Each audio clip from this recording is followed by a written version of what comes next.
Good morning. इस video में सभी का स्वागत। पिछले वीडियो में अपन ने आनुवंशिकी से संबंधित परिचय, फिर मेंडलवाद और उससे रिलेटेड टर्म्स,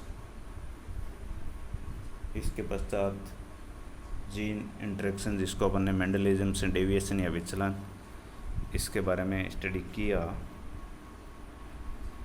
नेक्स्ट इस वीडियो में अपन क्रोमोसोम्स या गुणसूत्रों के बारे में अध्ययन करेंगे। जैसा कि अपने कोशिका विभाजन में भी गुणसूत्रों के बारे में चर्चा की थी कि गुणसूत्र क्या होते हैं या क्रोमोसोम्स क्या होते हैं। तो गुणसूत्र एक धागेनुमा संरचना है जो किसी भी कोशिका के अंदर कोशिका विभाजन के समय दिखाई देती है। तो chromosomes are thread like structure which are seen during cell division. तो जब केंद्रक विभाजन कर रहा होता है उसी समय गुणसूत्र दिखाई देते हैं, बाकी रेस्टिंग फेज या अंतरावस्था के दौरान गुणसूत्र दिखाई नहीं देते।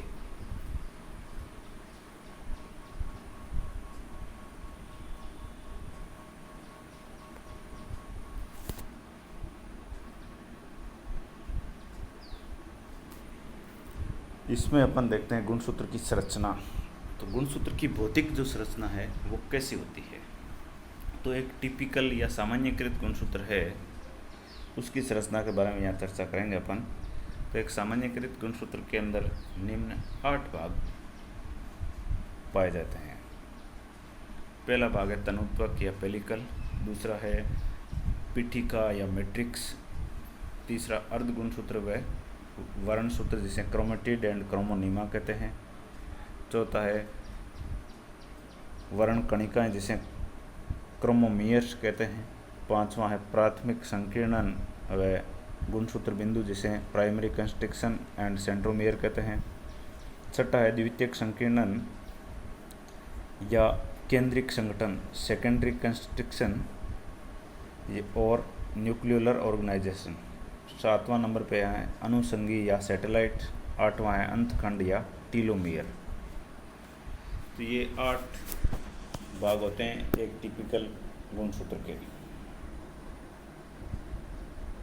इस डायग्राम के अंदर अपन गुणसूत्र की स्ट्रक्चर देख सकते हैं कि किस प्रकार जो सबसे आउटर मोस्ट लेयर है वो है पेलिकल, इसके बाद सेकंड जो है इसका ग्राउंड सबस्टेंस मैट्रिक्स है, फिर जो पतले इसके अंदर सूत्र होते हैं एक दूसरे के ऊपर लिपटे हुए उन्हें क्रोमोनीमा कहते हैं।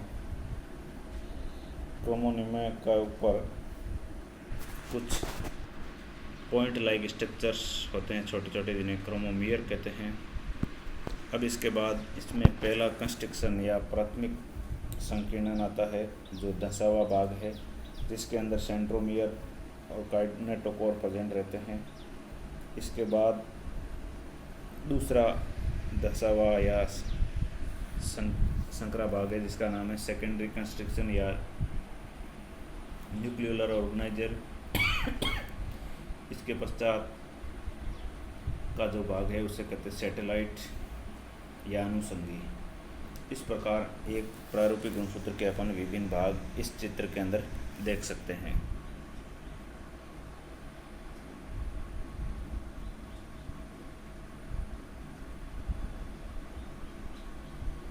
इस स्लाइड के अंदर सभी भागों को अलग अलग बताया गया है कि क्रोमोनीमेटा कैसा होते हैं, थ्रेड लाइक जो स्ट्रक्चर है। इसके बाद दूसरे भाग भी बताए गए हैं, सेंट्रोमियर है, पॉइंट लाइक स्ट्रक्चर है जहाँ पर 2 क्रोमेटिड जुड़े हुए हैं, न्यूक्लियोलस जो ऑर्गेनाइजर है उसको भी बताया गया है। इसके पश्चात अलग अलग क्रोमोनीमा को कैसे उनके अंदर आपस में अरेंजमेंट है उसको बताया गया है। इसके बाद ऊपर जो सिरा है क्रोमोसोम का जो सिरा है जिसको अपन टीलोमियर या अंतखंड नाम दिया गया उसे बताया गया है। और लास्ट वाले के अंदर सेंट्रोमियर, सैटेलाइट और क्रोमोनीमेटा जो कि पॉइंट लाइक स्ट्रक्चर है, वो सारे पार्ट्स को अलग अलग इस स्लाइड के अंदर दिखाया गया है। कि कौन सा स्ट्रक्चर किस टाइप का होता है। अब अपन 1 बाय 1 करके 8 स्ट्रक्चर भागों के बारे में चर्चा करेंगे। तो फर्स्ट ऑफ ऑल आता है तनुत्वक या पेलिकल। पेलिकल गुणसूत्र को ढकने वाला सबसे बाहरी स्तर है।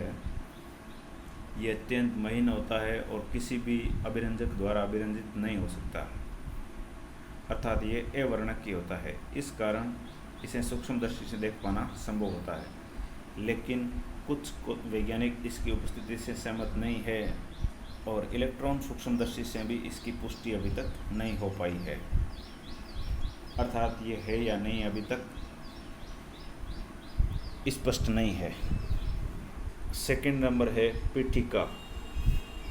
पीठिका जिसको इंग्लिश में अपन ने नाम दिया था मैट्रिक्स। तो मैट्रिक्स पेलिकल के भीतर गुणसूत्रों के जो क्रोमोनिमेटा है उसके चारों ओर पाए जाने वाला ग्राउंड सबस्टेंस या भरण पदार्थ है। ये भी अवर्णकीय होता है और इसके साथ आनुवंशिक होता है। इसकी भी इलेक्ट्रॉन सूक्ष्मदर्शी से अभी तक पुष्टि हुई नहीं है कि ये प्रेजेंट है या नहीं।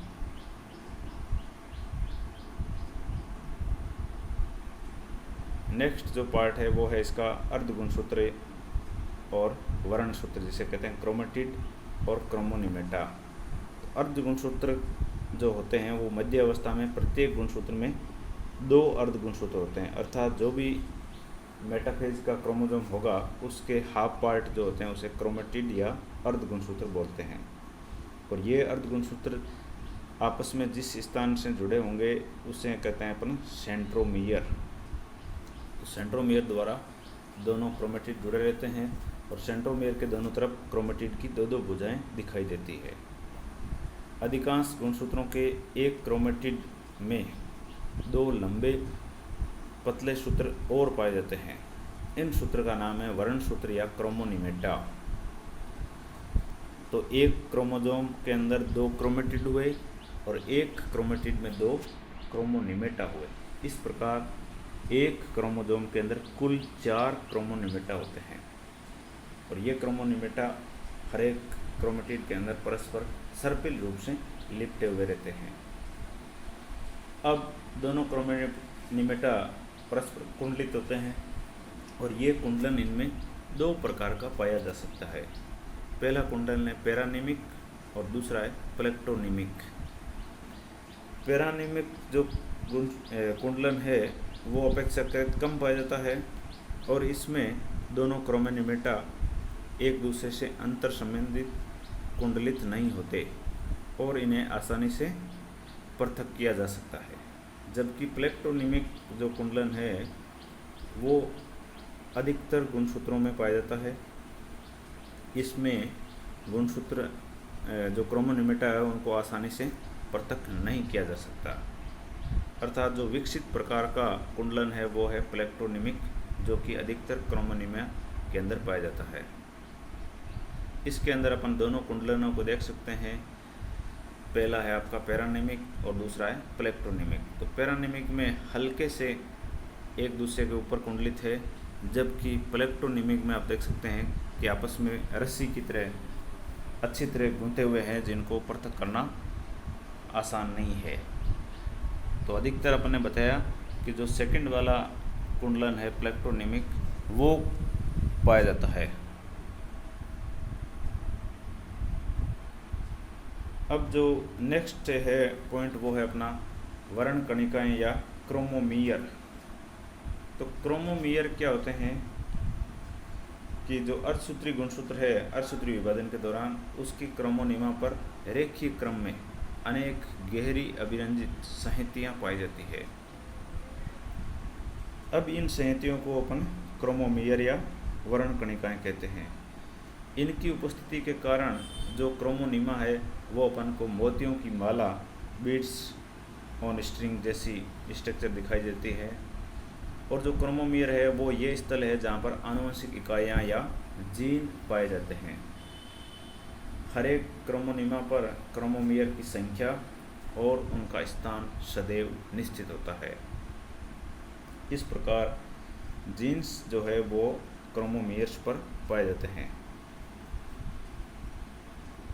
अर्थात इन स्थानों पर डीएनए की भी जो मात्रा है वो अधिक होती है। नेक्स्ट है अपना प्राथमिक संकीर्णन या गुणसूत्र बिंदु, जिसे कहते हैं प्राइमरी कंस्ट्रक्शन एंड सेंट्रोमियर। इसमें अपन जब किसी भी गुणसूत्र को मध्य अवस्था में देखेंगे तो उसकी लंबाई के अंदर एक दबा हुआ संकरा क्षेत्र पाया जाता है। उसी क्षेत्र का नाम बताया अपन ने, इस चित्र में भी अभी पहले क्लियर किया अपन ने कि जो पहला संकरा क्षेत्र है उसका नाम है प्राइमरी कंस्ट्रक्शन। प्रत्येक गुणसूत्र में इसकी स्थिति निश्चित होती है कि प्राइमरी कंस्ट्रक्शन कहाँ पर होना है। ये गुणसूत्र की आकृति का निर्धारण करता है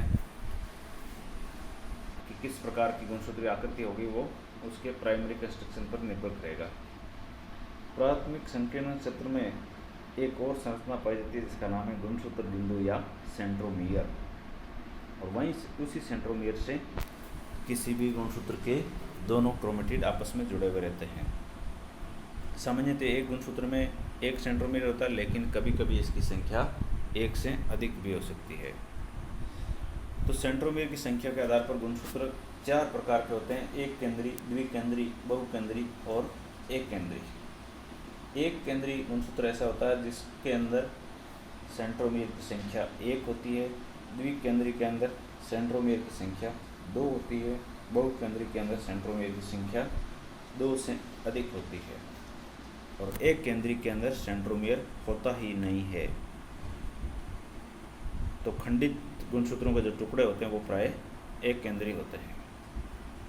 अब नेक्स्ट है अपना द्वितीयक संकीर्णन या केंद्रिक संघटक, जिसे सेकेंडरी कंस्ट्रक्शन या न्यूक्लियोलर ऑर्गेनाइजर कहते हैं। कुछ समजात गुणसूत्रों में प्राथमिक संकीर्णन के अलावा एक और संकीर्णन क्षेत्र पाया जाता है जो अंतरावस्था के दौरान केंद्रिक से जुड़ा हुआ रहता है।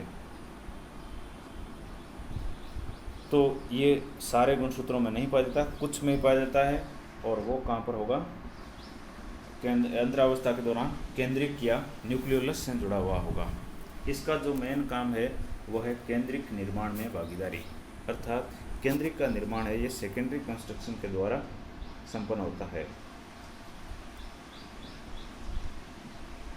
ये गुणसूत्र की एक भुजा के किनारे के पास स्थित होता है। एक गुणित केंद्रक में केवल एक ही गुणसूत्र में सेकेंडरी कंस्ट्रक्शन पाया जाता है। कोशिका विभाजन के समय अपन देखे हैं कि केंद्रिक या न्यूक्लियोलस डिग्रेड हो जाता है, और उसके बाद टीलोफेज के अंदर वापस केंद्रक का जो न्यूक्लियोलस का पुनः निर्माण है वो इस सेकेंडरी कंस्ट्रक्शन या न्यूक्लियोलर ऑर्गेनाइजेशन द्वारा संपन्न किया जाता है। नेक्स्ट आता है अपना अनुषंगी या सैटेलाइट 7 नंबर पे। तो ये किसी भी गुणसूत्र का वह भाग है जो द्वितीयक संकीर्णन के आगे स्थित होता है, अर्थात जिस गुणसूत्र में द्वितीयक संकीर्णन होगा उसी में ही आपको सैटेलाइट या अनुषंगी उपस्थित होगा। ये गोल या घुंडीनुमा स्ट्रक्चर होती है, और किसी गुणसूत्र विशेष के लिए इसकी जो आकृति है वो निश्चित होती है। इसका आकार और आकृति गुणसूत्र विशेष के लिए निश्चित होगी, और जिन गुणसूत्रों के अंदर अनुषंगी या सैटेलाइट प्रेजेंट होता है उन गुणसूत्रों को सेट या सैटेलाइट गुणसूत्र कहते हैं। अब लास्ट है इसका जो पार्ट है वो है अंतखंड या टीलोमियर। ये गुणसूत्र का अंतस्थ सिरा है जो कि गोल आकार में और बंद होते हैं। कार्य के रूप से ये शेष गुणसूत्र से भिन्न होते हैं, और इनका जो काम है गुणसूत्रों को स्थायित्व और स्वतंत्र अस्तित्व प्रदान करना, अर्थात टीलोमियर का गुणसूत्रों के अंदर एक इम्पोर्टेंट रोल है, क्योंकि इनके द्वारा ही गुणसूत्रों का एक तो स्थायित्व और एक उनका स्वतंत्र अस्तित्व संभव है। तो इस प्रकार अपन ने इस वीडियो के अंदर गुणसूत्र की भौतिक संरचना के बारे में पढ़ा कि गुणसूत्र क्या होते हैं, इनके कौन कौन से भाग होते हैं, फिर अलग अलग भागों के बारे में चर्चा की। अपन नेक्स्ट वीडियो के अंदर गुणसूत्र की केमिकल स्ट्रक्चर या रासायनिक संरचना के बारे में अध्ययन करेंगे। सभी का धन्यवाद और शुक्रिया।